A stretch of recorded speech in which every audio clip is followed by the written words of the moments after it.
السلام علیکم ورحمۃ اللہ وبرکاتہ۔ الحمد للہ رب العالمین، الصلاۃ والسلام علی سید المرسلین وعلی آلہ واصحابہ اجمعین۔ رب اشرح لی صدری ویسر لی امری واحلل عقدۃ من لسانی یفقہوا قولی۔ رب زدنی علما رب زدنی علما رب زدنی علما، آمین یا رب العالمین۔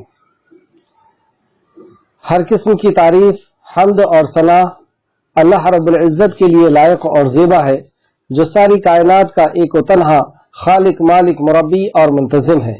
درود و سلام ہو انبیاء اکرام پر، جنہیں انس اور جن کی رشد ہدایت کے لیے مبعوث فرمایا گیا، پہنچایا گیا، خصوصاً نبی مکرم رحمت للعالمین امام الانبیاء محمد صلی اللہ علیہ وسلم پر، آپ کے اہل بیت پر یعنی آپ کے ایمان والے گھرانوں پر، اور صحابہ اکرام پر جنہوں نے آپ کے اوپر ایمان لایا اور آپ کی اطاعت اور فرمانبرداری کی۔ معزز سامعین اکرام، سورہ عنکبوت، ابھی ہماری کلاس میں سورہ عنکبوت چل رہا ہے۔ سورہ عنکبوت مکی سورت ہے اور اس کی ابتدائی آیتوں سے ہم نے یہ دیکھا کہ اس میں آزمائش اور عذاب کا ذکر ہو رہا ہے۔ اصل میں انبیاء علیہ السلام جب بھی اس دنیا کے اندر تشریف لائے ہیں تو آپ کے ساتھ اللہ رب العزت کی وحی آئی ہے، یعنی اللہ کا پیغام آیا ہے، اور اللہ کا پیغام جب انبیاء نے لوگوں کو سنایا تو دو گروپ ہوئے ہیں۔ ایک گروپ وہ جنہوں نے انکار کر دیا، اللہ کی وحی کا انکار، اللہ کے نبی کا انکار، مرنے کے بعد کی زندگی کا انکار۔ اللہ کے انکار سے مراد اللہ کے واحد ہونے کا انکار۔ اللہ کا انکار کوئی نہیں کرتا، لیکن اللہ کے واحد ہونے کا انکار کیا جاتا ہے، اللہ کے ایک ہونے کا انکار کیا جاتا ہے۔ واحد یعنی ایک۔ کیسے؟ جبکہ کہتے تو ہیں اور ہر کسی کے دل کے اندر سے یہ بات نکلتی ہے کہ وہ ایک ہے، لیکن اسے ایک مانتے نہیں ہیں۔ رازق ہونے کے اعتبار سے اسے بھی رازق سمجھتے ہیں، کسی اور کو بھی رزق دینے والا سمجھتے ہیں، اسے بھی خالق سمجھتے ہیں، کسی اور کو بھی خالق سمجھتے ہیں، اسے بھی رحمان سمجھتے ہیں، کسی اور کو بھی رحمان سمجھتے ہیں، اس کو بھی رزاق سمجھتے ہیں، اور اس کو بھی مطلب اللہ رب العزت کے اسماء الحسنہ میں بھی شرک کرتے ہیں، شریک کرتے ہیں، اور اللہ کی عبادت میں بھی شریک کرتے ہیں۔ تو بہرحال دو گروپ ہوئے، ایک وہ جنہوں نے ایمان لے کر کے آئے یعنی مسلمان، اور دوسرا گروپ جنہوں نے انکار کر دیا۔ اب جنہوں نے اقرار کیا ہے، جو اسلام کے اندر ہے، ان کی آزمائش ہوئی ہے، اور جنہوں نے انکار کر دیا ان کے اوپر عذاب آیا ہے۔ تو جس نے اقرار کیا ان کی آزمائش ہوئی، کیونکہ جنہوں نے اقرار کر لیا ہے اس میں دو قسم کے لوگ ہوتے ہیں۔ ایک وہ لوگ ہوتے ہیں جو شک کے اندر مبتلا ہوتے ہیں، اور ایک وہ لوگ ہوتے ہیں جو پکے مسلمان ہیں، پکے ایمان والے ہوتے ہیں، انہیں یقین ہوتا ہے اللہ رب العزت کی ذات پر۔ تو اللہ رب العزت دنیا کے اندر انہیں الگ الگ کر دیتا ہے، تاکہ حشر کے میدان کے اندر بھی یہ الگ ہو، اور جنت اور جہنم بھی ان کا الگ الگ ٹھکانہ ہو۔ اگزامپل کے طور پر اللہ رب العزت نے فرشتوں کو حکم دیا یعنی ایگزام دیا، اور ان فرشتوں میں شمار ابلیس کا بھی تھا یعنی جنات کا بھی تھا۔ تو یہ دونوں لوگ فرشتوں میں شمار کیے جاتے تھے، فرشتے بھی اور ابلیس بھی۔ اسی طریقے سے جو مسلمان ہوتا ہے وہ کلمہ پڑھ لیتا ہے، وہ یہ کہتا ہے کہ میں ایمان والا ہوں، تو اس کا شمار تو مسلمانوں میں ہو گیا۔ اب یہ کیسے پتہ چلے گا کہ اس کے اندر سچا کون ہے اور جھوٹا کون ہے؟ تو اللہ رب العزت نے فرشتوں کی آزمائش کیا اور کہا کہ میں جب آدم کو بناؤں تو اس کے سامنے جھک جانا، اس کو سجدہ تعظیمی کرنا۔ فرشتے اس ایگزام میں پاس ہو گئے، فوراً انہوں نے سجدہ کیا، اور ابلیس پکڑا گیا۔ ابلیس کے اندر جو برائی تھی وہ سامنے آ گئی۔ تو ایگزام جب ہوتا ہے تو برائی انسان کی حقیقت جو ہے وہ سامنے آ جاتی ہے۔ اسی طریقے سے جو مسلمان ہے، بائی برتھ مسلمان گھر میں پیدا ہوا ہے یا اسلام کے اندر آیا ہے، جب آزمائش آتی ہے تو سچ کا سچ اور جھوٹ کا جھوٹ ہو جاتا ہے۔ پھر یہاں پہ جو دو گروپ ہوتے ہیں، ایک مومنوں کا ہوتا ہے اور ایک منافقوں کا ہوتا ہے۔ تو منافق کا انجام پچھلی کلاس میں بتایا گیا، اور اللہ کا انکار یا وحی کا انکار کرنے والوں کی سزا کہ ان کو عذاب ہے، اور اللہ کا عذاب بہت دردناک ہے۔ جو مومن ہیں ان کی بھی آزمائش ہوئی، اور جو جتنا زیادہ ایمان میں مضبوط ہوگا، جو انبیاء علیہ السلام اور صحابہ اکرام اور جتنے بھی لوگوں کے زیادہ قریب ہوگا، اس کی زیادہ بڑی آزمائش ہوگی، اور انبیاء کی آزمائش سب سے زیادہ سخت ہوا کرتی ہے۔ تو آزمائش کے بعد انہیں انعام دیا جاتا ہے، انہیں دنیا اور آخرت یوں سمجھیے کہ ان کے قدموں میں ڈال دی جاتی ہے۔ یہ ایک بیسک بات تھی جو اس میں شروع میں بتائی گئی، یعنی کوئی شخص یہ نہ سمجھے کہ ہم اب اگر پورے کے پورے اسلام کے اندر داخل ہو جائیں گے تو ہمارے اوپر آزمائشیں آئیں گی، اللہ رب العزت کی پریشانی، اللہ کی طرف سے پریشانی آئیں گی۔ ایسا نہیں ہے، یہ آزمائش میں اللہ رب العزت ہمارے ساتھ ہے، ہم صبر کے ساتھ اس آزمائش میں جمے رہیں، یعنی شرک نہ کریں اور شکر اور صبر کا دامن نہ چھوڑیں۔ ایک وقت ہے جب تک یہ آزمائش رہے گی، اور آزمائش ٹل جائے گی، اور جیسی آزمائش ٹلے گی اس کے بعد یا تو آپ کامیاب ہوں گے یا ناکامیاب ہوں گے۔ اگر ناکامیاب ہوئے تو ناکامیاب لوگوں میں چلے جائیں گے، اور کامیاب ہوئے تو اللہ رب العزت دنیا اور آخرت آپ کے قدموں میں ڈال دے گا۔ ادھر یہ چیز ہے۔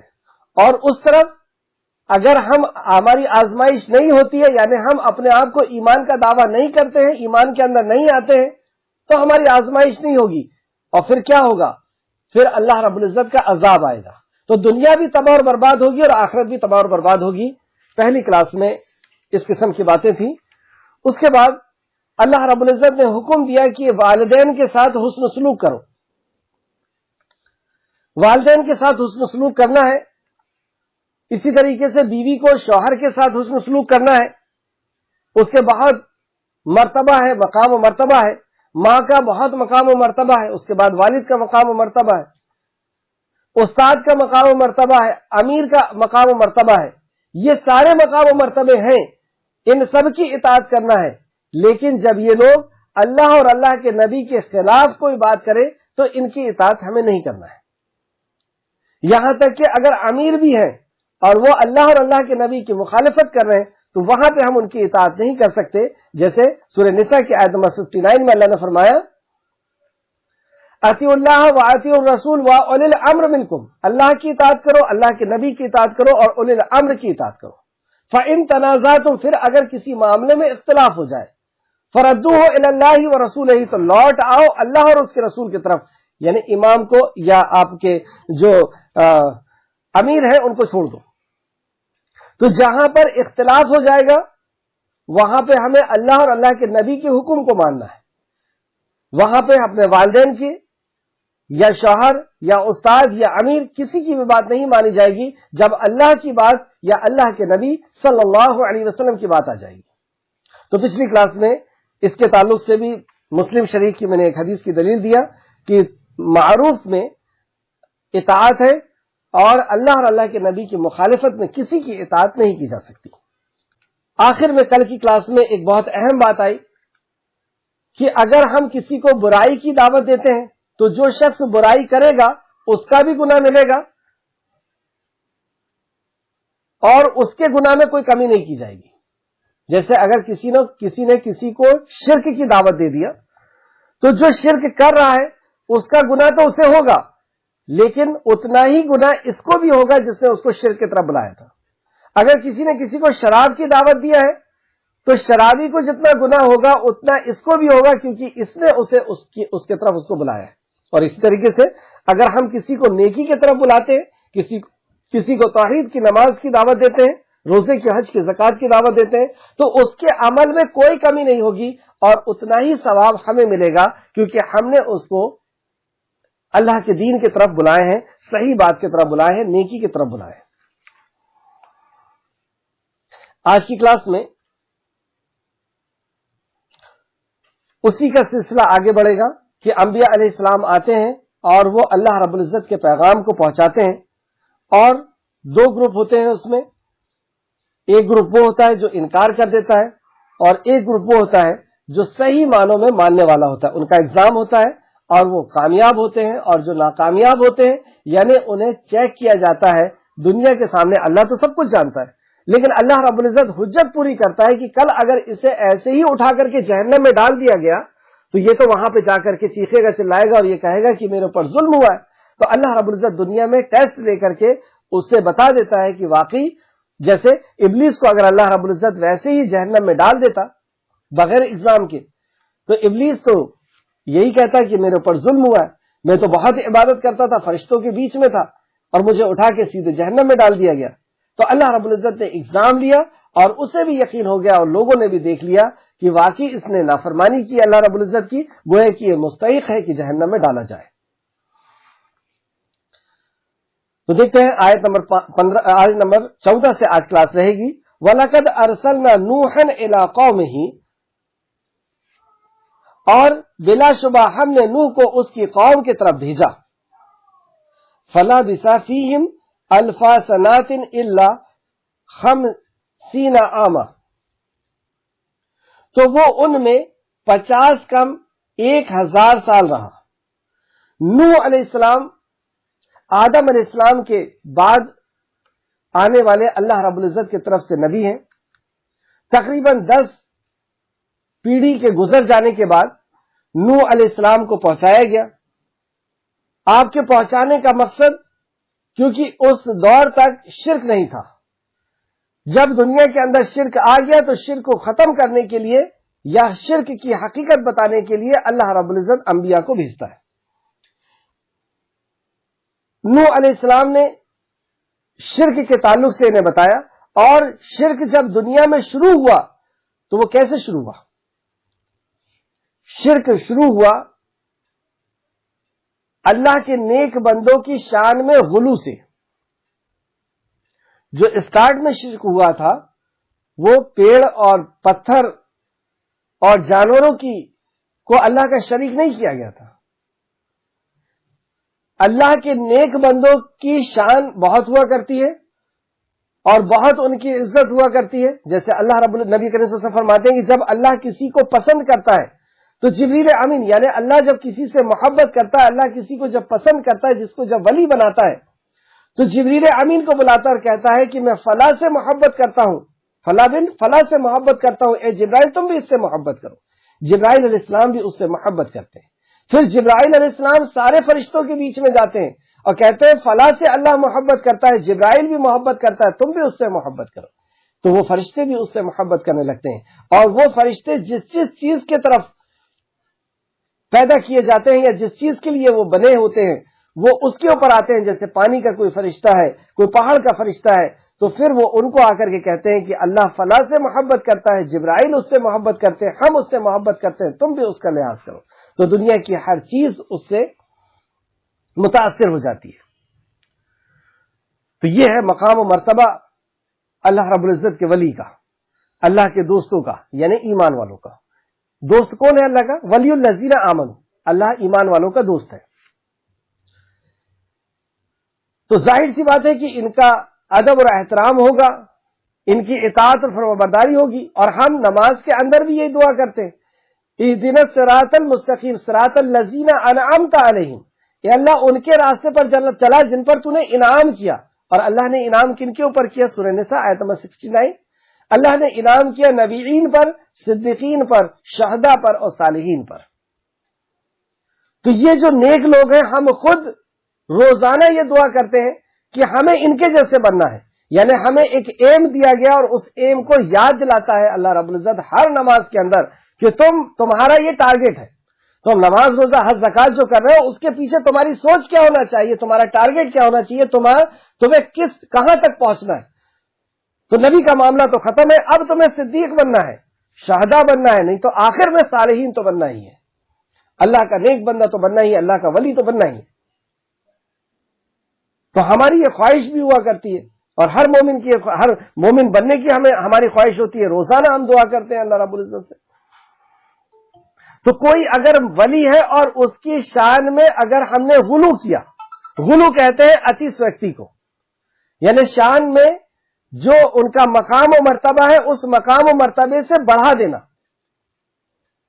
تو یہ جو نیک لوگ تھے نوح علیہ السلام کے دور میں یا آدم علیہ السلام کے بعد 10 پیڑھی کے بعد ایسے لوگ پیدا ہوئے کہ ان کو شیطان نے برگلایا اور انہوں نے انبیاء کے اسٹیچو بنائے، ان کی یاد کے لیے پتھر بنائے اور اس میں تصویریں بنائی یا ان کی شکلیں بنائی، اور پھر ایک پیڑھی چلے گئی، 2 چلی گئی، تیسری چلے گئی، پھر اس کے بعد انہی سے دعا کرنے لگے اور کہ آپ ہماری فریاد اللہ تک پہنچا دیجئے، آپ اللہ کے نیک بندے ہیں، آپ ہماری فریاد اللہ تک پہنچا دیجئے۔ تو گویا کہ انہوں نے ان کی شان میں اتنا غلو کیا، اتسوکتی کیا، اتنا بڑھایا شان کو کہ اللہ کا درجہ انہیں دے دیا۔ اور اللہ کا درجہ جب کسی کو دیا جاتا، اللہ کا کیا درجہ کہ اللہ سے دعا کی جائے گی، اللہ کو سجدہ کیا جائے گا، اللہ کو حاجت روا اور مشکل کشا مانا جائے گا، لیکن انہوں نے اللہ کے دوستوں کو حاجت روا مشکل کشا یعنی اللہ کے جیسا بنا دیا، یہ شرک کر دیا، اللہ کی جو حق تھا وہ حق ان بزرگوں کو دے دیا۔ جب یہ حق بزرگوں کو دے دیا تو نوح علیہ السلام تشریف لائے، اور نوح علیہ السلام نے بتایا کہ خالق اور مخلوق کا فرق کیا ہے۔ یہ نیک لوگ ہیں، اس میں کوئی شک نہیں۔ جیسے کیا عیسیٰ علیہ السلام نیک نہیں ہے؟ نعوذ باللہ، عیسیٰ علیہ السلام اللہ کے نبی ہیں اور وہ 5 اولو العزم پیغمبروں میں سے ہیں، عیسیٰ علیہ السلام۔ اور آج کرسچن حضرات گرجا گھر میں جا کر کے کیا کرتے ہیں؟ وہ عیسیٰ علیہ السلام کو حاجت روا اور مشکل کشا مانتے ہیں، ان سے وہ دعا کرتے ہیں، ان کے سامنے گھٹنے ٹیک کر کے کھڑے ہوتے۔ ہم کیا کہتے ہیں ان کو؟ کہ یہ مسلمان نہیں ہے، یہ اسلام سے پھر گئے۔ کیوں؟ کیونکہ انہوں نے نبی کی شان میں غلو کیا، ان کی جو شان تھی اس کو بڑھا کر کے اللہ کے برابری میں کر دیا۔ تو کوئی اگر نبی کی شان کو بڑھا کر کے اللہ کے مقابلے میں کر دیا تو ہماری نظر میں وہ مسلمان نہیں، اور حقیقت میں وہ مسلمان نہیں۔ اور کسی نے اگر ولی کی شان کو بڑھا کر کے اللہ کر دیا تو وہ کیسے مسلمان ہو سکتا ہے؟ تو نوح علیہ السلام کے دور میں یہ ہوا، اور نوح علیہ السلام نے آ کر کے انہیں دعوت دیا، اور کتنے سال دعوت دیا؟ 950 سال دعوت دیا۔ اس تعلق سے ایک حدیث دیکھیں جو مستدرک حاکم کی ہے، حدیث نمبر 4005۔ حضرت ابن عباس رضی اللہ عنہ سے روایت ہے کہ حضرت نوح علیہ السلام کو جب مبعوث کیا گیا، یعنی آپ کو منصب رسالت سے سرفراز کیا گیا، منصب رسالت دیا گیا، آپ کو پوسٹنگ کی گئی، نبوت کی پوسٹنگ دی گئی، تو جب مبعوث کیا گیا تو اس وقت آپ کی عمر 40 سال تھی۔ تو 40 سال کے بعد آپ کو یہ منصب رسالت سونپا گیا، یعنی آپ کو یہ پوسٹ دی گئی نبوت کی۔ 40 سال بعد آپ اپنی قوم میں 950 سال تک رہے۔ اب 950 سال تک دعوت دی، 40 سال پلس 950۔ پھر طوفان کے بعد آپ 60 برس تک زمین میں رہے، حتیٰ کہ دوبارہ پھر لوگوں کی کثرت ہو گئی اور وہ زمین میں پھیل گئے۔ یہ تھا آپ کی عمر کے تعلق سے حدیث کہ آپ 40 سال کے ہوئے تو آپ کو نبوت کے منصب سے سرفراز کیا گیا۔ پھر جب آپ نبی اور بنائے گئے تو آپ نے اپنی قوم کو 950 سال دن اور رات اللہ رب العزت کے حق کے تعلق سے، اللہ رب العزت کی وحدانیت کے تعلق سے دعوت دی۔ بتایا آپ نے خالق اور مخلوق کا فرق، کہ یہ بزرگ ہیں، اس میں کوئی شان نہیں، ان کا بہت مقام و مرتبہ ہے۔ جس نے ان سے دشمنی رکھی اس نے گویا کہ اللہ سے اعلان جنگ کیا، کوئی اس میں ڈاؤٹ نہیں۔ جس نے ولیوں سے دشمنی رکھی اس نے اللہ سے اعلان جنگ کیا، اس میں کوئی ڈاؤٹ نہیں۔ لیکن اللہ خالق ہے اور یہ مخلوق ہے، یہ اللہ داتا ہے اور یہ محتاج ہے، وہ دینے والا ہے اور یہ محتاج ہے۔ اللہ کا حق ہم ان کو نہیں دے سکتے۔ اللہ کا حق ہے کہ ہم اس سے لو لگائیں، اللہ کا حق ہے کہ ہم اس کو اپنا حاجت روا اور مشکل کشا سمجھیں، اس سے سجدہ کریں، اس سے دعا کریں، اس کو طواف کریں، یہ اللہ کا حق ہے۔ ہم اللہ کا حق ان کو نہیں دے سکتے، ہم ان کے جیسے بننے کی دعا کرتے ہیں اور عبادت اللہ کی کرتے ہیں۔ یہ بات کو آپ نے 950 سال سمجھائی اور اکثریت نے انکار کیا، اس میں آپ کا ایک بیٹا بھی شامل ہے۔ اس انکار کی وجہ سے اللہ رب العزت ناراض ہوا اور آخر کار نوح علیہ السلام کو کہا کہ ایک کشتی بنائیے نوح علیہ السلام نے اللہ کے حکم کو پورا کیا کہ اتنی بڑی کشتی کیوں بنائی جا رہی ہے, کیا ہونے والا ہے. کچھ نوح علیہ السلام نے نہیں پوچھا, بس کشتی بنائی. اور پھر جب پانی آنا شروع ہوا زمین سے بھی اور اوپر سے بھی, تو اس کشتی میں نوح علیہ السلام کو حکم دیا گیا کہ آپ اس میں سوار ہو جائیں اور جانوروں کو اور اوپر کے مالے میں پرندوں کو رکھ لیں اور بیچ میں انسان کو اور نیچے جانور کو. آپ نے اس میں سوار کیا اور ساری کی ساری پرتھوی کو آپ اس کو سرچ کر کے بھی دیکھ سکتے ہیں, ہسٹری کو بھی اٹھا کر کے دیکھ سکتے ہیں کہ ایک وقت اس دنیا کے اوپر ایسا گزرا ہے کہ ساری کی ساری پرتھوی پانی میں ڈوب گئی تھی. تو یہ انسانیت اور جانور بچے کیسے, اور یہ جو پرندے تھے یہ کیسے بچے؟ تو آپ کو اس کی بھی ہسٹری ملے گی کہ منو کی جو ہے اس کو الگ الگ لینگویج میں الگ الگ طریقے سے نوح علیہ السلام کا نام جانا جاتا ہے, اور اس سے یہ دنیا پھر سے اللہ رب العزت نے آباد کی. تو آیت میں آگے فرمایا, پھر انہیں طوفان نے اس حال میں پکڑ لیا کہ وہ ظالم تھے. انہوں نے ظلم کیا تھا. کیا ظلم کیا تھا؟ خالق کا حق مخلوق کو دیا تھا, اللہ کا حق دوسروں کو دیا تھا, اللہ کا حق اللہ کے بندوں کو دیا تھا. یہ انہوں نے ظلم کیا تھا.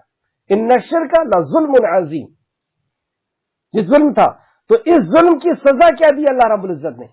دیکھیں, شرک کے آنے کے بعد ہی نبی آئے, اور نبی نے جب دعوت دے کر کے چلے گئے تو ان کے ساتھ ایمان والے بچا لیے گئے, اور یہ دنیا میں پہلا عذاب تھا. عذاب کب آیا؟ شرک, مشرک کے اوپر. جس نے توحید کو قبول کر لیا اللہ رب العزت نے اس سے بچا لیا, کیونکہ ہماری پیدائش کا مقصد ہی توحید ہے اصل میں.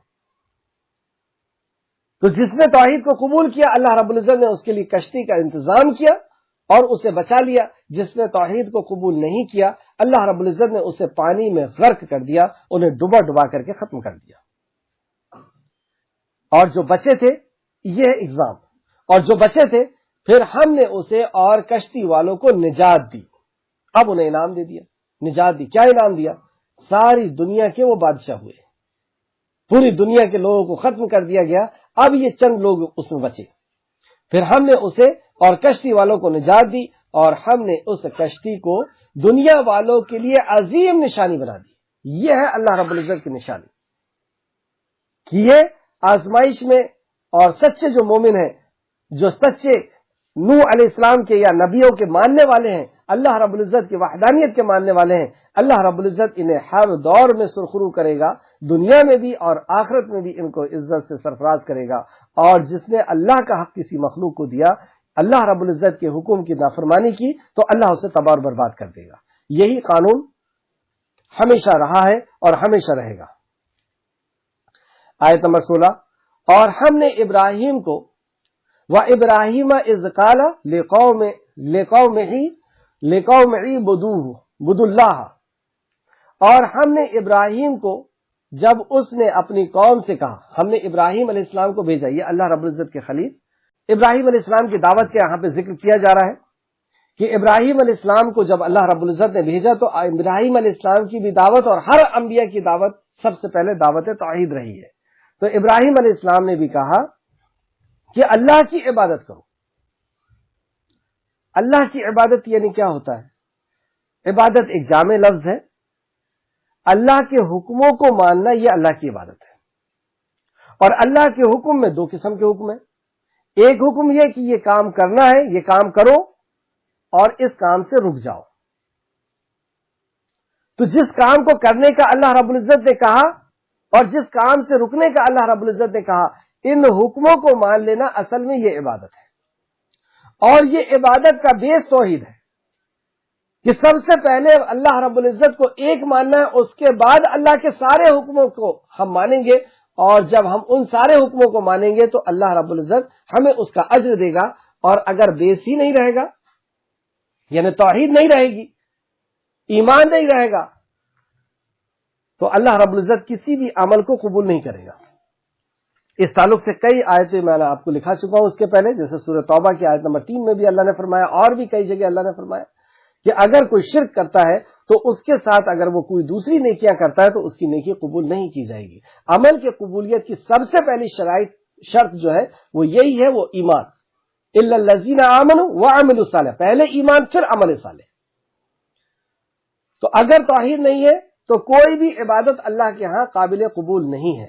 جیسے آپ دیکھ سکتے ہیں کہ مکہ کے اندر جو لوگ تھے وہ دین ابراہیم پر تھے، یعنی مسلم تھے، وہ نماز بھی پڑھتے تھے، خانہ کعبہ کا طواف بھی کرتے تھے، وہ حج بھی کرتے تھے، وہ قربانی بھی کرتے تھے، لیکن انہوں نے بھی خانہ کعبہ کے اندر 360 نیک لوگوں کے اور دوسرے لوگوں کے اور اس میں انبیاء بھی تھے، ایسے سب کے مجسمے رکھ دیے تھے اور یہ کہتے تھے کہ یہ ہماری فریاد اللہ تک پہنچا دیں گے. ان کو سجدہ کرتے تھے، ان سے دعا کرتے تھے.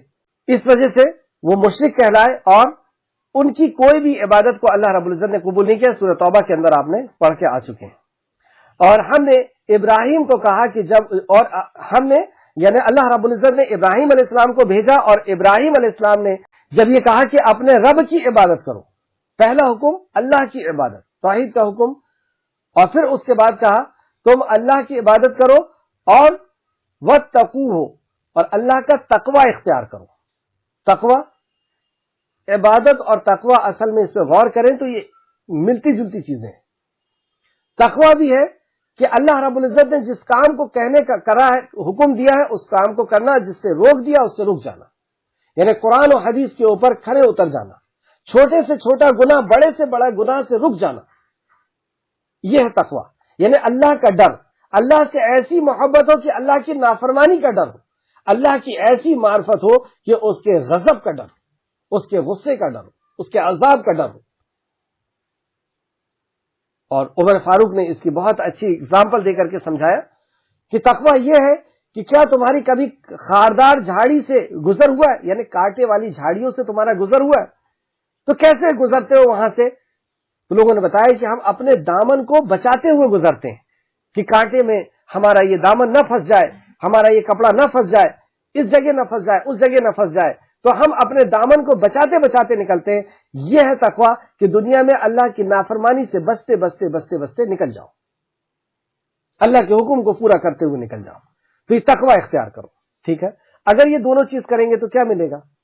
اگر ہم عبادت کریں گے اللہ کی جو ہماری پیدائش کا مقصد ہے، وَمَا خَلَقْتُ الْجِنَّ وَالْإِنسَ إِلَّا لِيَعْبُدُونَ، کہ ہم نے نہیں پیدا کیا انس اور جن کو مگر اس لیے کہ وہ میری عبادت کرے. یعنی اللہ رب العزت نے ہمیں بے شمار نعمتیں عطا کی ہے، اس قدر نعمتیں کہ جن نعمتوں کا ہم شمار نہیں کر سکتے. ان نعمتوں کے بعد ہمارا خالق ہم سے کیا چاہتا ہے؟ صرف یہ چاہتا ہے کہ ہم اس کی عبادت کریں، اس کے علاوہ کسی اور کی عبادت نہ کریں، اس کا شکر ادا کریں. تو ہم عبادت کریں گے اور تقوی اختیار کریں گے تو ہمیں کیا انعام ملے گا؟ کیا چیز دے گا اللہ؟ اللہ فرماتا ہے ذالکم خیر لکم ان کنتم تعلمون. تو اللہ رب العزت تمہارے لیے خیر رکھ دے گا. یہ خیر کیا چیز ہے؟ تفسیر ابن کثیر جلد نمبر 4 صفحہ نمبر 585. جب تم ایسا کرو گے، اگر تم جانتے ہو تو یہ تمہارے حق میں بہتر ہے. اللہ نے فرمایا نا اگر تم یہ جانتے ہو تو یہ تمہارے حق میں بہتر ہے. تو کیا بہتر ہے؟ یعنی جب تم ایسا کرو گے تو یہ دنیا و آخرت میں تمہارے لیے بہتر ہوگا، اور دنیا و آخرت کے خرابی کو وہ تم سے دور کر دے گا. سبحان اللہ. اگر ان دو چیز میں ہم آ گئے کہ ہم نے عبادت اپنی پیدائش کے مقصد کو پورا کیا، اور جو بھی چیز اپنی پیدائش کے مقصد کو پورا کرتی ہے وہی اسی کا وجود باقی رہتا ہے، اور جو بھی مخلوق اپنی پیدائش کے مقصد کو بھولتی ہے اسے ڈسٹ بین میں ڈال دیا جاتا ہے. ہم دیکھ سکتے ہیں جس بھی چیز کو ہم نے جس مقصد کے لیے پیدا کیا ہے، اگر وہ اپنے مقصد کو پورا نہ کرے تو ہم اسے الگ کر دیتے ہیں. تو ہم بھی اگر اپنی پیدائش کے مقصد کو پورا نہیں کریں گے تو ہمیں بھی اللہ رب العزت تہ و بالا کر دے گا، نیست و نابود کر دے گا. تو اگر ہم یہ دونوں کام کرتے ہیں کہ عبادت کرتے ہیں اور تقوی اختیار کرتے ہیں تو اللہ رب العزت دنیا اور آخرت ہمیں عطا کرے گا، دنیا اور آخرت کی برائی سے ہمیں محفوظ کرے گا. سبحان اللہ، اتنا قیمتی نعمت ہے. اب دوسرا سوال یہ پیدا ہوتا ہے کہ ٹھیک ہے، اگر ہم عبادت کرتے ہیں، تقوی اختیار کرتے ہیں تو ہمیں دنیا بھی ملے گی اور آخرت بھی ملے گا. یہ دو چیز آئے گی کیسے ہم عبادت کرنے والے ہو جائیں گے اور کیسے ہمارے اندر تقوی آئے گا؟ اس کا جواب، اگر تم جانتے ہو تو یہ تمہارے لیے بہتر ہے. اگر تم جانتے ہو تو عربی میں سمجھتے ہیں اس کو، ذالکم خیر لکم ان کنتم تعلمون. اگر تم علم رکھتے ہو تو گویا کہ علم اگر ہوگا تو ہی ہم عبادت کو سمجھ سکتے ہیں علم اگر ہوگا تو ہی ہمارے اندر تقویٰ آ سکتا ہے. تو یہ علم کی فضیلت کے اوپر ایک بہت جامع آیت ہے. علم ہوگا تو ہی ہم اللہ کے مقام و مرتبے کو جان سکتے ہیں, اللہ کی معرفت حاصل کر سکتے ہیں. اسی لیے تو سب سے پہلا جو حکم آیا اللہ رب العزت کا وہ اقرأ باسم ربک الذی خلق, پڑھ, علم حاصل کر. علم حاصل کر کس چیز کا؟ بعد میں اللہ رب العزت نے کہا اقرأ باسم ربک الذی خلق, پڑھ اپنے رب کے نام سے. پہلے حکم علم حاصل کرنے کا, کیونکہ علم حاصل کریں گے, اسی علم سے ہی ہمیں توحید کا علم بھی ہوگا, علم سے ہی ہمیں بدعت کا اور شرک کا علم ہوگا, اور علم ہی ہمارے اندر جب ہم اللہ کو پہچانتے جائیں گے ہمارے اندر تقویٰ آتے جائے گا, کیونکہ اللہ کی محبت آتے جائے گی, اللہ کی معرفت آتے جائے گی, اور اللہ کی نافرمانی سے پھر ڈریں گے, بچیں گے. ایک جگہ اللہ نے فرمایا کہ اللہ سے ڈرتے, اللہ کا تقویٰ وہ اختیار کرتے ہیں جو علم والے ہوتے ہیں. علم کی بہت فضیلت ہے, علم کے بغیر کچھ بھی نہیں. تو علم اگر ہوگا تو ہم صحیح طور پر عبادت کر سکتے ہیں, یعنی توحید پر رہ سکتے ہیں, اور تقویٰ ہمارے اندر آ سکتا ہے. اور جب علم ہوگا تو یہ دو چیز آئے گی, اور یہ چیزیں جب آئے گی تو اب ہمارے اندر دنیا اور آخرت دونوں ہمیں اسی کے راستے سے عطا ہوگی, جس کے تعلق سے جس کی ہسٹری کو اگر ہم اٹھا کے دیکھیں تو صحابہ اکرام کی اٹھا کے دیکھ سکتے ہیں کہ کیسے وہ لوگ تھے, اور جب ان کے پاس علم آیا تو کیسے دنیا ان کے قدموں کے اندر آ گئی. بہرحال آگے آیت نمبر 17, تم تو اللہ کے سوا بتوں ہی کی عبادت کرتے ہو. اچھا, یہاں تک دیکھیں ہم نے ابراہیم علیہ السلام اپنی قوم کو دعوت دے رہے ہیں.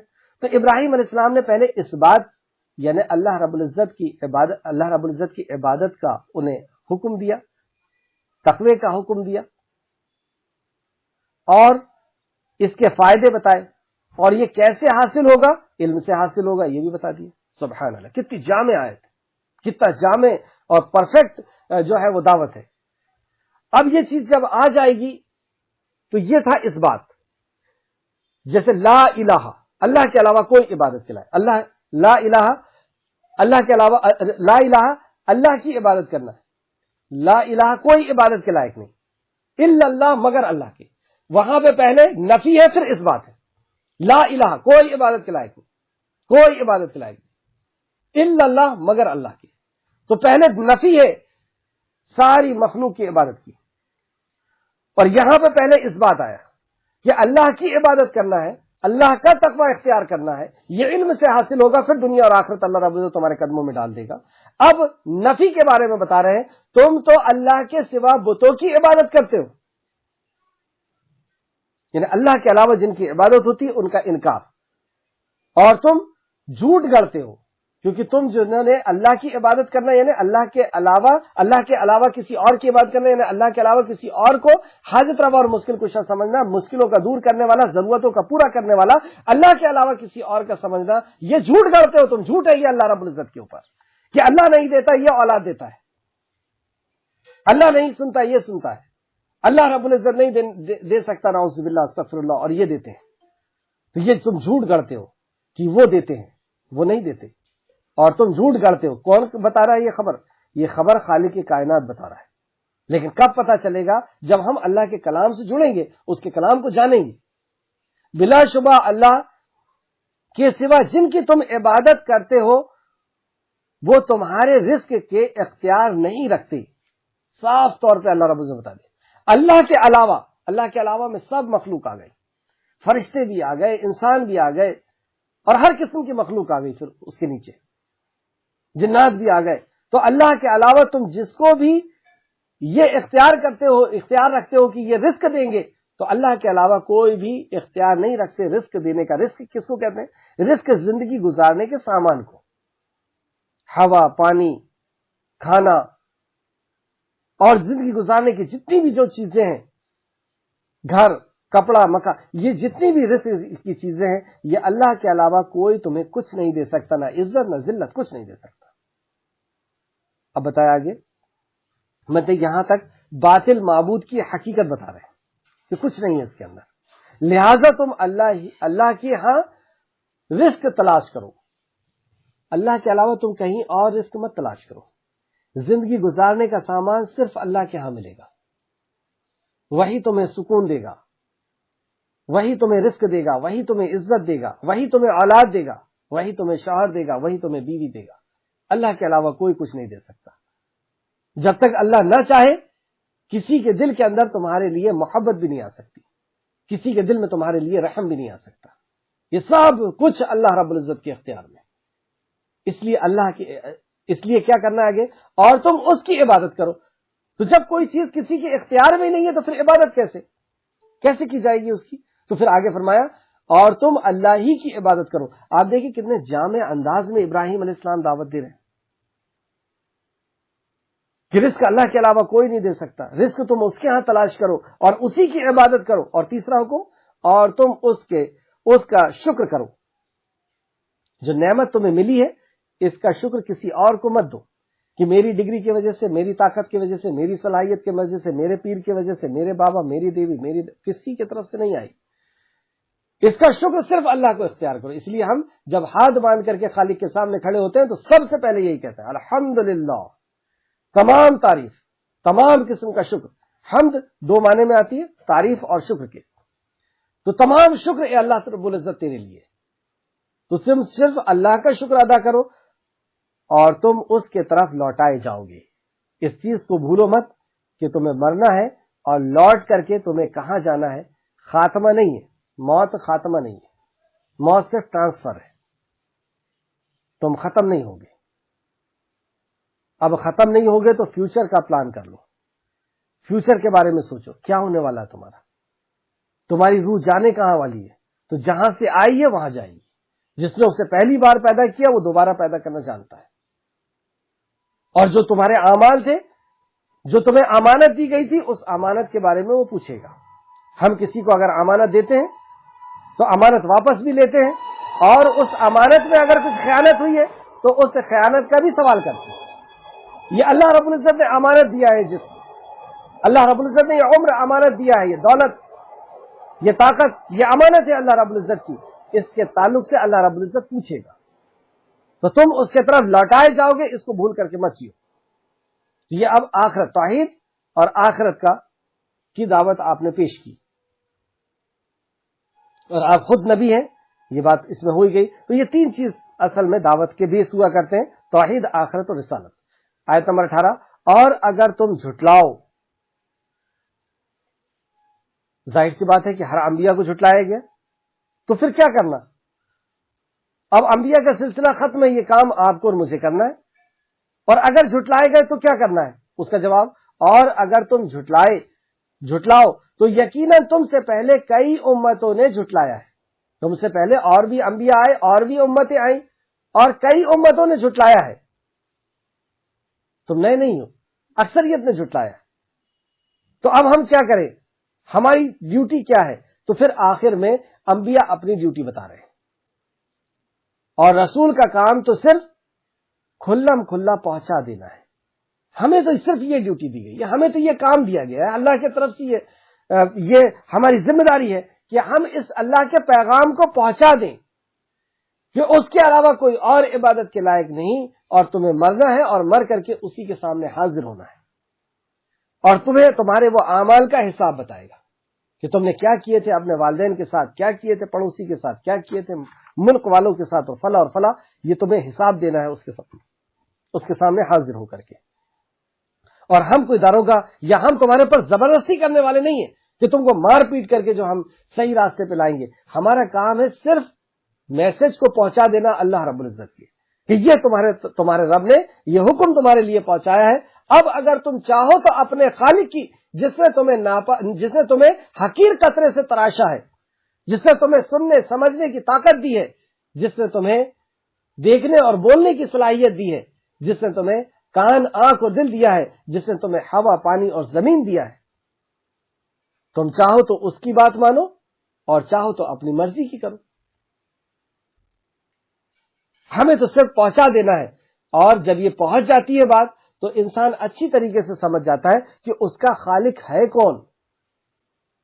کیا سورج ہے اس کا خالق؟ پتھر ہے اس کا خالق؟ جانور ہے یا انسان ہے؟ ہر کسی کو یہ بات سمجھ میں آتی ہے کہ یہ سب مخلوق ہے، خالق نہیں. خالق تو وہ ہے نیلے گگن کا سوامی، آسمان والا، وہ رب جس نے یہ ساری کائنات کو بنایا، وجود دیا، اور جو ساری دنیا کو چلا رہا ہے، ساری دنیا کی ضرورت کو پورا کر رہا ہے. اس کی عبادت ہونا چاہیے. اس کا حق اگر ہم کسی اور کو دیں گے تو وہ ہمیں معاف نہیں کرے گا. یہ پیغام پہنچا دینا ہے, حساب اللہ رب العزت دے گا, ہمیں زبردستی نہیں کرنا, ہمیں لالچ نہیں دینا. تو انبیاء نے کیا بتایا, نہ ہم لالچ دیں گے, نہ ہم تمہیں سختی کریں گے, نہ ہم تمہیں مار مار کر کے عبادت کروائیں گے, کیونکہ اللہ نے فرمایا لا اکراہ فی الدین, دین کے اندر کوئی زبردستی نہیں. اللہ زبردستی اپنی عبادت نہیں کرانا چاہتا. اللہ نے عمل کی آزادی انسان کو دے دیا, صحیح اور غلط کی تمیز دے دیا. اب جو چاہے اس کی عبادت کرے اور نہ چاہے تو اللہ حساب لے گا اس سے. تو رسولوں کا کام تو صرف کھلم کھلا پہنچا دینا ہے, پیغام کو پہنچا دینا, ماننا نہیں ماننا یہ بندے کے اختیار کی بات ہے. آیت نمبر 19, کیا انہوں نے دیکھا نہیں کہ اللہ مخلوق کو پہلی بار کیسے پیدا کرتا ہے. ان آیتوں کے اندر آیت نمبر 19 سے لے کر کے 23 تک حیات کے بعد موت, مطلب موت کے بعد اللہ رب العزت کس طریقے سے پیدا کرے گا اس کے تعلق سے اللہ رب العزت نے کچھ اگزامپل دے کر کے اور کچھ طریقے سے اللہ رب العزت سمجھاتا ہے. کیا انہوں نے نہیں دیکھا کہ اللہ مخلوق کو پہلی بار کیسے پیدا کرتا ہے. کیا تم نے نہیں دیکھا؟ غور تو کرو کہ پہلی بار مخلوق کو کیسے پیدا کیا. جب کوئی ماڈل نہیں تھا, جب کوئی سیمپل نہیں تھا, آسمان کو کیسے پیدا کیا, سورج پہلی بار کیسے پیدا ہوا ہوگا, پہلی بار ہوا کیسے پیدا ہوئی ہوگی, تب تو کچھ بھی نہیں تھا, وجود ہی نہیں تھا. پہلی بار پانی کیسے پیدا ہوا, پہلی بار انسان کیسے پیدا ہوا, پہلی بار جانور کیسے پیدا ہوا, پہلی بار پیڑ کیسے پیدا ہوا, کیسے پھل پیدا ہوئے. یہ کوئی کبھی نہ کبھی تو اسٹارٹ ہے اس کا, اور جب اس کا اسٹارٹ تھا تو اس کا تو کوئی ماڈل نہیں تھا, اس کا کوئی سیمپل نہیں تھا. تو پہلی بار جس رب نے اس کو وجود دیا ہے اور کتنا پرفیکٹ دیا ہے. ہم جب کسی چیز کو بناتے ہیں تو کوئی ہمارے سامنے سیمپل ہوتا ہے تب بناتے ہیں, اور جب بنا لیتے ہیں تو اس کے بعد اس کو ماڈیفائی کرتے ہیں. ہر 2 سال میں, ہر 3 سال میں نیا ورژن آتا ہے. اللہ رب العزت نے جس کو چیز کو بھی بنایا پرفیکٹ بنایا. کیا اس کا علم ہے؟ کبھی ماڈیفائی ہو کر کے نہیں آتا. کبھی دیکھا آپ نے کہ گائے ماڈیفائی ہو کر کے آ رہی ہے ہر 5 سال میں, بندر ماڈیفائی ہو کر کے آ رہا ہے ہر 5 سال میں.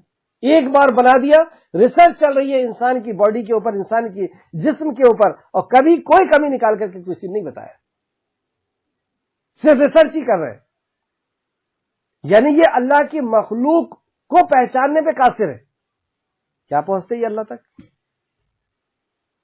بہرحال تو اللہ رب العزت فرماتا ہے یہاں کی غور تو کرو کہ اللہ رب العزت نے پہلی بار پیدا کیا ان چیزوں کو. پھر آگے فرماتا ہے ان ذالک علی اللہ یسیر, پھر وہ اسے لوٹائے گا, بلا شبہ یہ اللہ پر بہت آسان ہے. یسیر بہت آسان ہے اللہ رب العزت کے اوپر.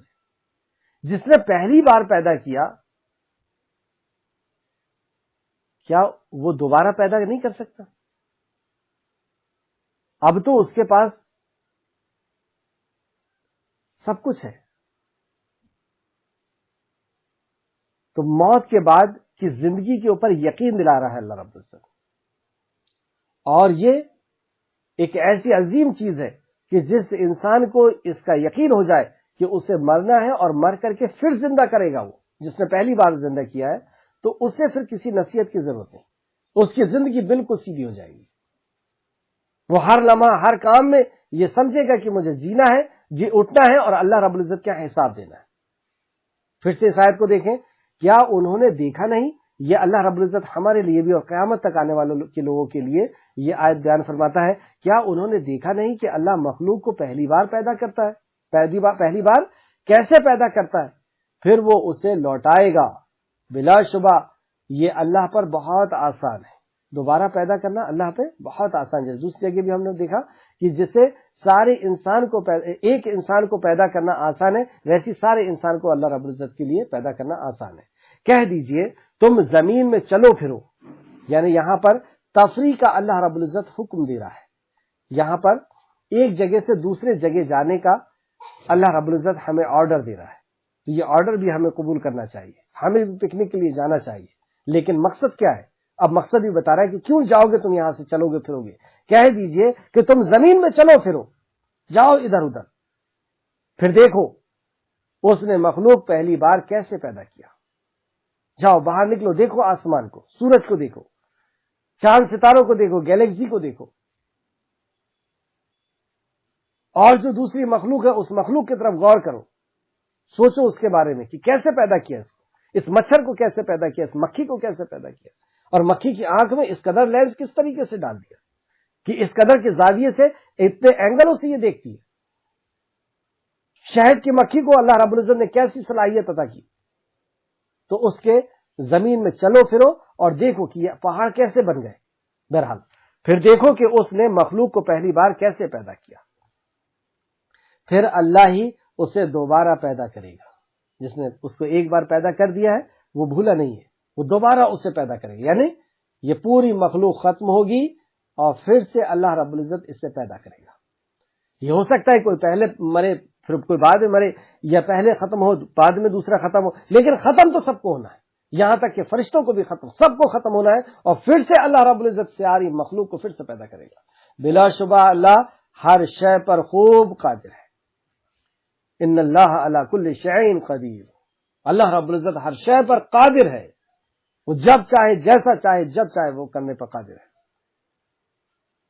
یہ اس نے قدرت دکھا دیا کہ کچھ نہیں تھا، اللہ رب العزت نے ان سب چیز کو وجود میں لے کر کے آیا، اور اس کی قدرت کے بھی نظارے کو اللہ رب العزت دن و رات دکھا رہا ہے، اور جسے چاہتا ہے عذاب دے گا اور جس پر چاہے گا رحم کرے گا، اور تم اس کی طرف لوٹائے جاؤ گے۔ یہ سمجھ لو کہ تم اللہ رب العزت کی طرف لوٹائے جاؤ گے، اور اللہ رب العزت کس قدر رحمان ہے۔ اس نے بات ہی شروع کیا الرحمن علی العرش استوى، کہ رحمان وہ ہے جو عرش پہ مستوی ہوا، یعنی اپنی مخلوق کو اپنے رحم میں اس نے ڈھانک لیا۔ تو اللہ رب العزت کسی کے اوپر ظلم نہیں کرتا۔ ہمیں اس قدر نعمتیں اللہ رب العزت نے دی، کیا کر کے آئے ہم؟ کچھ بھی نہیں، بغیر کچھ کیے اس قدر نعمتیں دی، تو ہم کوئی نیک کام کریں گے اور اللہ عذاب دے گا، ایسا نہیں ہو سکتا۔ وہ تو رحمان ہے، وہ تو رحیم ہے، وہ تو کریم ہے، وہ تو غفور ہے۔ تو جو ظلم کرے گا، جو انسانیت پر ظلم کرے گا، جو اللہ کے حق کو مارے گا یا مخلوق کے حق کو مارے گا، اللہ رب العزت اسے عذاب دے گا، اور جو چاہے گا جسے چاہے گا عذاب دے گا، اور جس سے چاہے گا رحم فرمائے گا۔ یعنی توحید کی بنیاد پر بعض لوگوں کو اللہ رب العزت معاف بھی کرے گا، اگر اس نے اپنی پیدائش کے حق کو پورا کیا ہے، یعنی اللہ رب العزت کے علاوہ کسی اور کی عبادت نہیں کی ہے، تو بعض لوگوں کو اللہ رب العزت معاف بھی کرے گا، اور بعض لوگوں کو کچھ ٹائم کے لیے جہنم میں ڈالے گا، لیکن ان کی توحید کی برکت سے کبھی نہ کبھی وہ جہنم سے نکالے جائیں گے اور ہمیشہ ہمیشہ کی جنت میں داخل کیے جائیں گے، اور تم اس کی طرف لوٹائے جاؤ گے۔ تو اس کو بھول کر کے ہمیں نہیں جینا ہے کہ ہمیں اللہ رب العزت کی طرف لوٹنا ہے، اور ہر نماز میں اللہ رب العزت یہ یاد دلاتا ہے ہمیں۔ ہم کہتے ہیں ہاتھ باندھ کر کے ایاک نعبد و ایاک نستعین، ہم تیری ہی عبادت کرتے ہیں، تجھے نہیں، مالکی یوم الدین، کہ تو بدلے کے دن کا مالک ہے۔ یعنی ہمیں یاد دلایا جاتا ہے کہ اس کو بھولنا نہیں کہ بدلے کا ایک دن ہے، اور اس دن کا مالک خالق کائنات ہے، وہ حساب لے گا، وہ جج کرے گا، وہ ججمنٹ کرے گا، وہ فیصلہ کرے گا، وہ ہمارا حساب و کتاب لے گا، اور ذرے ذرے کا وہ حساب لے گا، اور تم اس کی طرف لوٹائے جاؤ گے، اور تم اللہ کو نہ زمین میں عاجز کرنے والے ہو اور نہ آسمان میں۔ نہ اللہ رب العزت کو ہم زمین میں عاجز کر سکتے ہیں، تھکا سکتے ہیں، نہ آسمان میں، نعوذ باللہ، کوئی اس کو عاجز نہیں کر سکتا۔ قادر ہے وہ ہر چیز کے اوپر، جب جس کی چاہتا ہے گرفت کرتا ہے، جب جس کو چاہتا پکڑتا ہے۔ آپ دیکھیں کہ ہم نے دیکھا ابھی کہ مصر کا بادشاہ فرعون کیسے پکڑا اللہ رب العزت نے،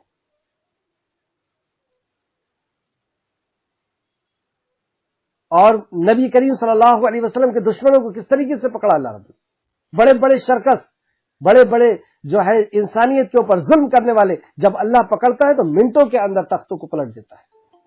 تو زمین میں اللہ رب العزت فرماتا ہے زمین میں عاجز کرنے والے اور نہ آسمان میں، کوئی اس کو عاجز نہیں کر سکتا، اور تمہارے لیے اللہ کے سوا نہ کوئی دوست ہے اور نہ کوئی مددگار۔ اللہ رب العزت کے علاوہ تمہارا کوئی حامی اور ناصر نہیں ہو سکتا، کوئی اور تمہارا مددگار نہیں ہو سکتا، کوئی ذرہ چیز کی بھی۔ نبی کریم صلی اللہ علیہ وسلم نے فرمایا جوتے کا تسمہ، جوتے کی بند لیس جو ہوتی ہے، اس کو بھی مانگنا ہے تو اپنے رب سے مانگو، کوئی اور تمہیں ذرہ برابر بھی کچھ نہیں دے سکتا، نہ عزت دے سکتا ہے، نہ رزق دے سکتا ہے، نہ زندگی دے سکتا ہے، نہ موت دے سکتا ہے، نہ جو ہے بیمار سے ٹھیک کر سکتا ہے، نہ اولاد دے سکتا ہے، کوئی کچھ نہیں دینے والی ذات صرف اور صرف اللہ رب العزت کی ہے۔ ہاں اللہ رب العزت جسے چاہتا ہے جو ہے وہ، اور تمہارے لیے اللہ کے سوا نہ کوئی دوست ہے اور نہ کوئی مددگار ہے۔ اور جن لوگوں نے اللہ کی آیت اور اس کی ملاقات کا انکار کیا. اللہ کی آیت کا انکار یعنی اللہ رب العزت نے جو بیان فرمایا ہے اس کا اس نے انکار کیا. اچھا اللہ کی آیت کا انکار کیا ہوگا؟ مکہ میں اللہ کی آیت کا انکار کس طریقے سے کیا جاتا تھا؟ ایک تو یہ کہ انکار کر دیے کہ یہ اللہ کا کلام نہیں ہے. ایک انکار یہ کہ اس کو سننا نہیں ہے، اس کو سمجھنا نہیں ہے. نبی مکرم کے سامنے جاؤ تو کان میں روئی ڈال کر کے جاؤ تاکہ ان کی بات سن نہ سکو. یہ تھا مشرکین مکہ کا طرز عمل کہ اس تعلیم کو حاصل نہیں کرنا، اس تعلیم کو نہیں سننا، اس تعلیم کو نہیں سمجھنا. آج مسلمان بھی وہی کر رہا ہے. ہر قسم کا علم حاصل کرنے کا اس کے پاس وقت ہے لیکن قرآن و حدیث کو حاصل کرنے کا وقت نہیں ہے. تو یہ ہے انکار. اور پھر اگر علم حاصل کر لیا اور اس پہ عمل نہیں کر رہا تو بھی انکار ہے. تو انکار کی قسمیں، ایک تو سرے سے انکار کر دینا کہ اللہ کا کلام نہیں ہے. دوسرا اس کو علم حاصل کرنے سے انکار کر دینا، اس کو سیکھنے اور سمجھنے سے انکار کر دینا، اس پہ ایمان لانے سے انکار کر دینا یا عمل سے انکار کر دینا. یہ سب انکار کرنا ہے.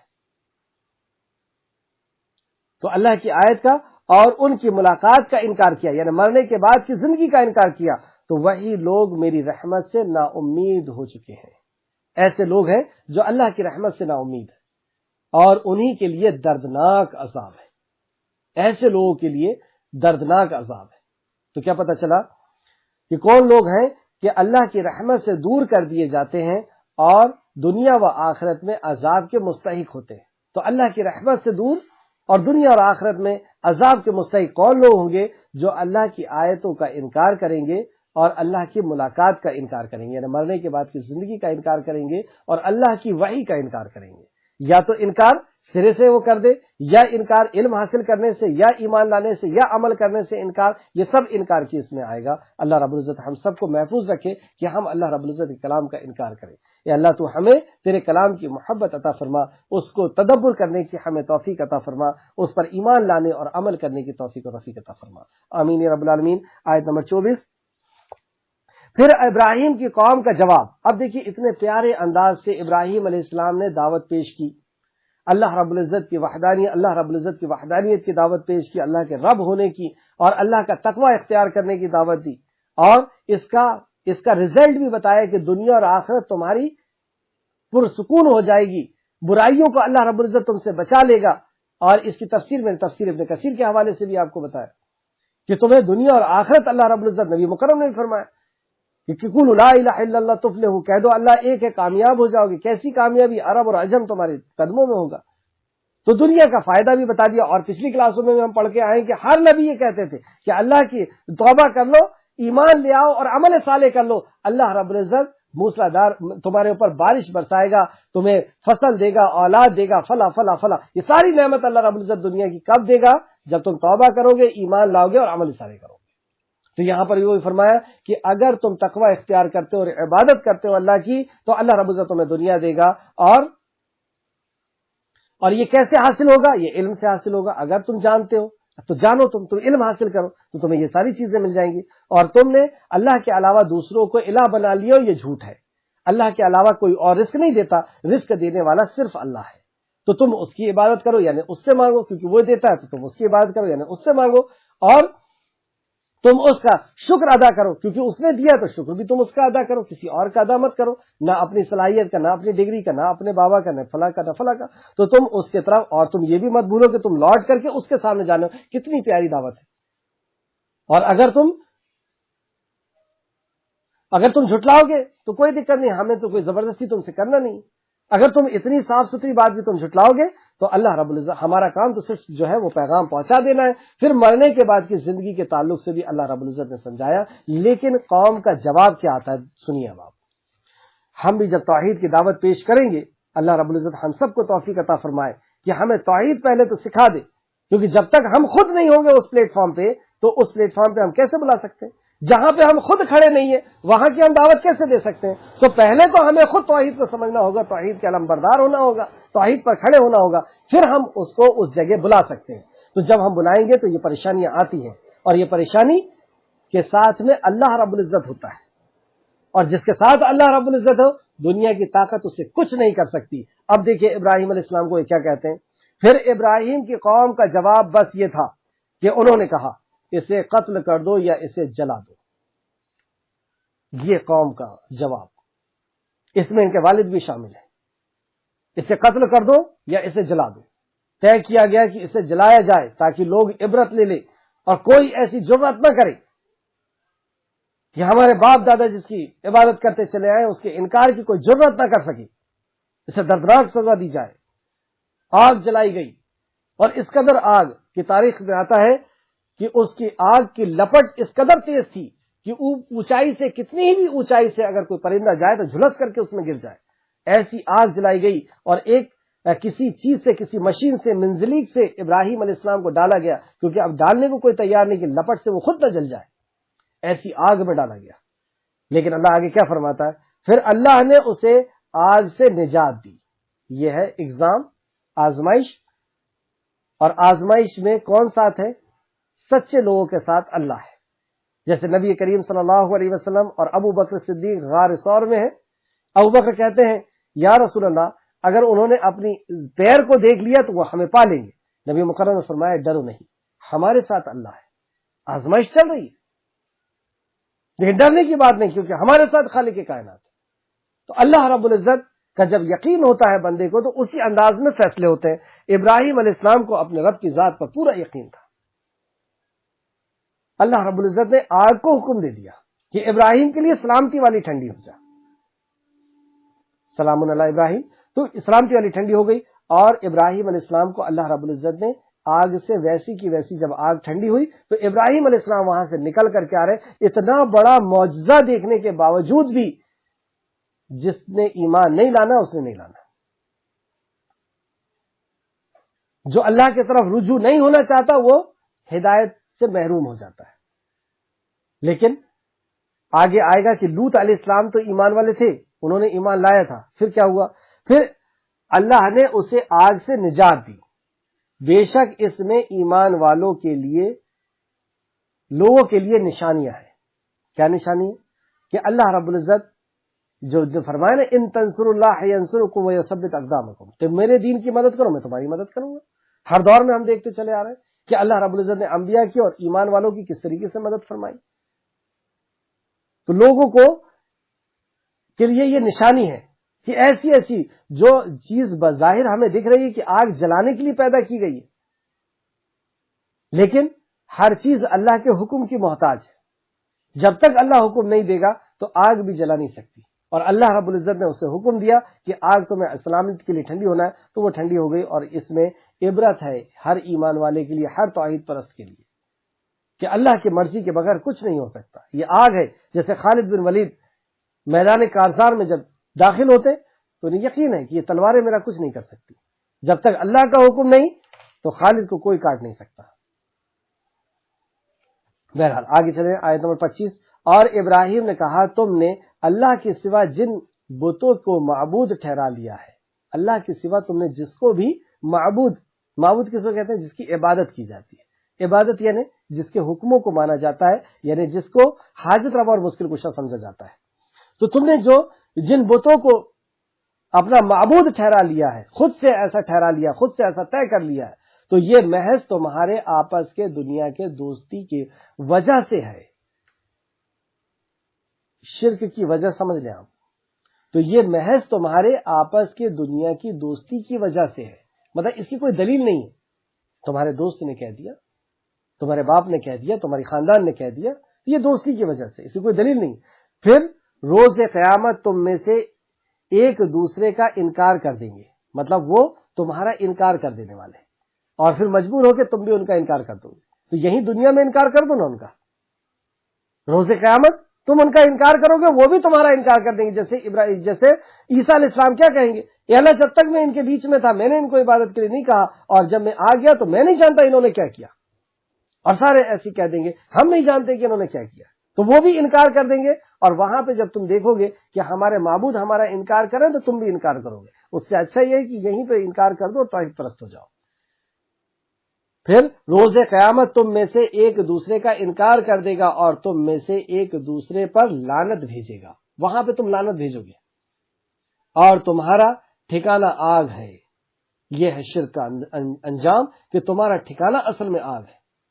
تم ایک توحید پرست کو آگ میں ڈال رہے تھے، اصل میں تو ٹھکانہ تمہارا آگ ہے اور تمہارے لیے کوئی مدد کرنے والا نہ ہوگا۔ میرا مددگار تو میرا رب ہے، لیکن جب اللہ کا عذاب آ گیا تو اب کون مددگار ہو سکتا ہے؟ دنیا میں بھی اگر اللہ کا عذاب آ گیا، آخرت میں اللہ کا عذاب آ گیا تو کون تم کو بچا سکتا ہے؟ آج کی کلاس کی آخر دو آیت دیکھیں۔ پھر ابراہیم پر لوط ایمان لائے۔ لوط علیہ السلام نے ابراہیم علیہ السلام کے اوپر ایمان لائے۔ یہ یہاں تک آپ نے دیکھا کہ ابراہیم علیہ السلام نے دعوت پیش کی اور ایک آزمائش آئی۔ لوط علیہ السلام کے اوپر بھی آزمائش تھی، ابراہیم علیہ السلام کے اوپر بھی آزمائش، اور آزمائش کے بعد اللہ رب العزت ایک مقام و مرتبہ عطا فرماتا ہے اور انعام سے نوازتا ہے۔ اب مقام و مرتبہ کیا ملا؟ ہم سب جانتے ہیں کہ اللہ رب العزت نے امت محمدیہ کے لیے بھی اعلان کیا کہ ملت ابراہیم، کہ ابراہیم کی ملت کی اتباع کرو۔ اللہ اکبر، یہ کیوں چھوٹا موٹا مقام ہے؟ ہم درود شریف پڑھتے ہیں، اس میں ابراہیم علیہ السلام کا ذکر ہے، نماز کے اندر درود شریف پڑھتے ہیں، درود ابراہیم، کہ ایسا مقام و مرتبہ ہم نبی کریم صلی اللہ علیہ وسلم، ویسے تو سارے انبیاء کے اوپر امام الانبیاء خود نبی کریم صلی اللہ علیہ وسلم ہے، لیکن ملت ابراہیم کی اتباع کرنے کا اللہ رب العزت نے حکم دیا۔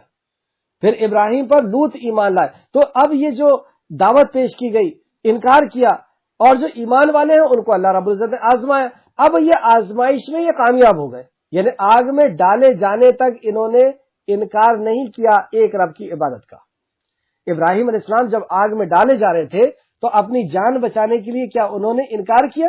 اور آخر تک تو یہی تھا کہ تم یہ اقرار کر لو کہ یہ بھی دیتے ہیں اللہ کے علاوہ، یہ جن بتوں کو تم نے توڑا ہے اقرار کر لو کہ تم نے غلط کیا ہے، مان لو تم ان بتوں کو کہ یہ بھی دینے والے، یہ بھی حاجت روا اور مشکل کشا ہے، اگر نہیں مانو گے تو اس آگ میں ڈال دیے جاؤ گے۔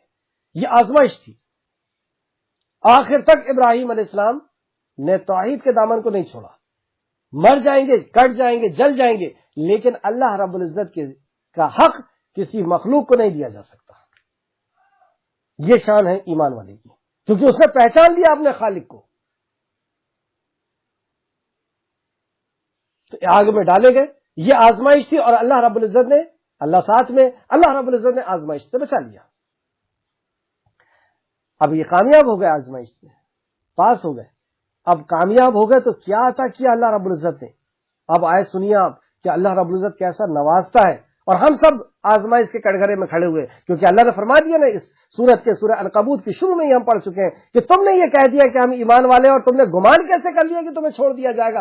تمہیں آزمایا جائے گا، اور آزمائش کے الگ الگ انداز بھی ہم پڑھ کے آ چکے ہیں۔ تو آزمائش یہ چلے گی، اور اگر ہم توحید کے دامن کو نہیں چھوڑیں گے، اللہ رب العزت کی نافرمانی کو نہیں چھوڑیں گے، تو ایک وقت آئے گا کہ آزمائش کا وقت ختم ہو جائے گا، اور پھر اس کے بعد اللہ رب العزت انعام دے گا، جیسے یوسف علیہ السلام کو بھی انعام دیا، صحابہ اکرام کو بھی ایمان دیا، اور ابراہیم علیہ السلام کو کیا زبردست انعام دیا۔ اب آپ دیکھیں، عقل حیران ہو جانے والا انعام اللہ رب العزت نے عطا کیا۔ پھر ابراہیم پر لوط ایمان لائے، سب سے پہلا ایمان، پہلے ہی اسٹیپ میں جو اللہ رب العزت نے انعام بتایا کہ لوط ان کے اوپر ایمان لائے، اور لوط کون؟ یہ بھی وقت کے نبی۔ اب ایمان ان کے اوپر لائے، یعنی یہ جتنا نیک عمل کریں گے وہ سب ابراہیم علیہ السلام کو ملے گا۔ اب یہ ایک علاقے میں پہنچائے گئے، وہاں پہ دعوت و تبلیغ کا کام کر رہے ہیں، اور انہوں نے وہاں سے چند ایمان والوں کو لے کر کے وہاں سے نکلے، اور پھر وہاں پہ عذاب آیا، تو یہ جتنے بھی ایمان لائے ہیں لوط علیہ السلام کے اوپر، ان کا سب کا ثواب کہاں پہنچ گیا؟ ابراہیم علیہ السلام کو۔ آگے چلیں، اور ابراہیم نے کہا بے شک میں اپنے رب کے طرف ہجرت کرنے والا ہوں، کیونکہ تم نے اس طریقے کا کیے ہو تو اللہ رب العزت کے حکم کے مطابق انبیاء جو ہے وہ اس جگہ سے دوسری جگہ چلے جاتے ہیں۔ ہجرت کرنے والا ہوں، بلا شبہ وہ نہایت غالب اور خوب حکمت والا ہے۔ ہجرت کے بعد یہ دو لفظ لائے گئے، دو اللہ کی صفت لائی گئی کہ وہ نہایت غالب ہے اور خوب حکمت والا ہے۔ یہ اللہ کا حکم ہے نا ہجرت کرنے کا، تو اللہ رب العزت غالب وہ ہے، وہ حفاظت کرنے والا ہے، وہ ضرورت کا پورا کرنے والا، اور وہ بہتر حکیم ہے۔ اور ہم نے، اب اللہ رب العزت انعام کے تعلق سے بیان فرما رہا ہے، اور ہم نے اسے اسحاق اور یعقوب دیے، اور اس کی اولاد میں نبوت اور کتاب دی۔ اس سے بڑا انعام اور کیا ہو سکتا ہے؟ ہم نے اسے اسحاق اور یعقوب دیے، تو ایک بیوی سے اسحاق علیہ السلام، یعقوب علیہ السلام ہوئے، اور اس کے بعد یوسف علیہ السلام، اور ایک انبیاؤں کا سلسلہ چلتا رہا، اور صرف اسی نسل میں ابراہیم علیہ السلام کے اسی سجدے کے اندر انبیاء آئے، ان کے علاوہ اور کہیں نہیں آئے۔ اب آپ سوچ لیں کہ جتنے انبیاء آئے ہیں ان سب نے دعوت کا کام کیے ہیں، اور ان سب کا ثواب کہاں پہنچے گا؟ ابراہیم علیہ السلام۔ یہ صدقہ جاریہ سے اچھا کوئی صدقہ ہو سکتا ہے کہ اولادوں کو اللہ نے چن لیا۔ اور دوسری بیوی سے حضرت اسماعیل علیہ السلام ہوئے، اور اسماعیل علیہ السلام سے آخر میں جا کر کے نبی کریم محمد صلی اللہ علیہ وسلم کو اللہ رب العزت نے مبعوث کر دیا۔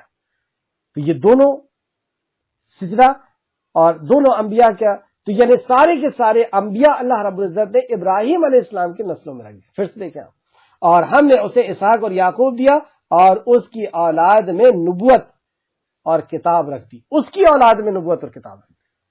اللہ اکبر، کیا انعام ہے اللہ رب العزت کی طرف سے کہ کتاب بھی آئے گی تو تمہاری اولاد میں، نبوت بھی دی جائے گی تو تمہاری اولاد میں۔ اور اس کے علاوہ کیا کام لیا اللہ نے؟ تعمیری کام بھی لیا۔ ایک تو مومن کے لیے یہ بہت قیمتی ہوتا ہے کہ وہ ایسے شاگردوں کو چھوڑ کے جائے، ایسی اولاد کو چھوڑ کر کے جائے جو اس کے لیے صدقہ جاریہ ہو۔ تو شاگرد لوط علیہ السلام اور اولاد، ساری اولادوں میں ہی انبیاءوں کا سلسلہ شروع کر دیا، یہ صدقہ جاریہ۔ اور دوسری طرف نیک اولاد، دوسری طرف اللہ رب العزت نے خانہ کعبہ کی تعمیر کرائی آپ سے، اور خانہ کعبہ کی تعمیر ابھی تک لوگ نماز پڑھ رہے ہیں، اور جب تک لوگ نماز پڑھتے رہیں گے قیامت تک، یعنی تو تب تک ایک ایک سجدے کا ثواب سب ابراہیم علیہ السلام کے پاس پہنچے گا۔ کہا تھا نا عمر فاروق نے جب خانہ کعبہ کا طواف کیا رضی اللہ عنہ، تو کہا کہ میں چاہتا ہوں کہ مقام ابراہیم کو جو ہے مصلی بنا لو۔ اللہ نے بھی حکم دے دیا کہ ابراہیم نے جہاں کھڑے ہو کے نماز پڑھا تھا وہیں پڑھ لو تم بھی طواف کرنے کے بعد۔ تو ابراہیم علیہ السلام کو سارا کے سارا ثواب پہنچ رہا ہے۔ یہ ہے صدقہ جاریہ، علم نافع۔ اور علم نافع کیا چھوڑا؟ 3 قسم کا صدقہ جاریہ ہے نا، ایک ہے نیک اولاد، اور جو ہے ایسا کام کرنا جو جاری رہے، جو باقی رہے، جیسے مسجد وغیرہ بنوا دینا۔ تو یہ اتنی عظیم الشان مسجدیں بنائی ابراہیم علیہ السلام نے۔ اور تیسرا صدقہ جاریہ علم نافع، اور وہ علم کیا تھا؟ وہ توحید کا علم تھا،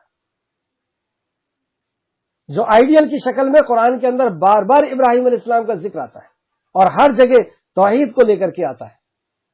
اور آخر میں اللہ نے کہہ دیا کہ ملت ابراہیم کی اتباع کرنا ہی تم کو۔ تو یہ علم بھی ایسا صدقہ جاریہ کے لیے اللہ رب العزت نے ان کو منتخب کیا اور کتاب رکھ دی، اور ہم نے اسے اس کا اجر دنیا میں بھی دیا، اور بلا شبہ وہ آخرت میں بھی صالحین میں سے ہوگا۔ سبحان اللہ، آخر میں بھی بتا دیا اللہ نے کہ دنیا میں بھی ہم نے اسے نواز دیا۔ ابراہیم علیہ السلام کی دنیا میں اللہ رب العزت نے انہیں نواز دیا، ایسا سکون و اطمینان عطا کیا، ایسی نعمتوں سے آپ نے اللہ رب العزت نے آپ کو سرفراز کیا۔ اور آخرت اصل جو ٹھکانہ ہے، وہاں پر اصل جو فکر ہے وہ کیا ہے کہ ہمارا شمار، ہماری گنتی نیکوکاروں میں ہو جائے۔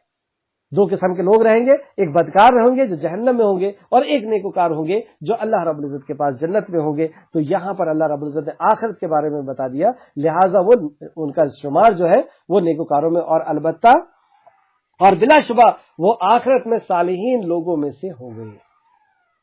اللہ رب العزت سے دعا ہے کہ جو کچھ بھی ہم نے پڑھا، اللہ رب العزت ہمیں مزید اس پہ غور و فکر کرنے اور اس پہ تدبر کرنے کی توفیق و رفیق عطا فرمائے۔ جب تک ہمیں زندہ رکھ، ایمان اور اخلاص کے ساتھ عمل صالح کی توفیق عطا فرما۔ جب ہمارا خاتمہ فرما تو ایمان اور اخلاص کے ساتھ اے خالق مالک ہمارا خاتمہ فرما، اور نیک وکاروں کے ساتھ ہمارا شمار فرما دے اے خالق مالک۔ آمین یا رب العالمین۔ السلام علیکم ورحمۃ اللہ وبرکاتہ۔